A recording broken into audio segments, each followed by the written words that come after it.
Lorsque vous demandez à votre enfant de vérifier qu'il y a bien 52 cartes dans le jeu, celui-ci les prend une à une. Cela n'en finit pas. Pourtant, être capable d'utiliser les regroupements lui permettrait de compter de manière plus rapide et donc d'améliorer ses performances. Si votre enfant n'utilise pas la notion de regroupement, c'est peut-être parce qu'il ne sait pas compter de 5 en 5, de 10 en 10 ou de 100 en 100.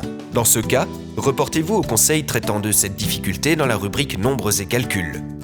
Ce peut être aussi dû au fait que votre enfant n'en voit pas l'utilité. Pourquoi ne pas continuer à compter un à un, puisque le résultat est le même? Dans ce cas, montrez-lui que les regroupements lui faciliteraient le comptage des grandes quantités. Profitez de la tirelire de votre enfant qu'il a remplie avec toutes ses pièces de monnaie. Videz-la sur une table et partagez le tas en deux. Comptez alors chacun de votre côté et lorsque vous avez terminé, bien évidemment avant lui, étonnez-vous qu'il n'ait pas encore terminé et dites-lui combien vous en avez trouvé, par exemple 67 pièces. Montrez-lui vos petits tas et expliquez-lui comment vous avez procédé. Tu vois, j'ai fait des tas de 10 pièces, puis après j'ai compté de 10 en 10. Dans un second temps, invitez-le à faire pareil.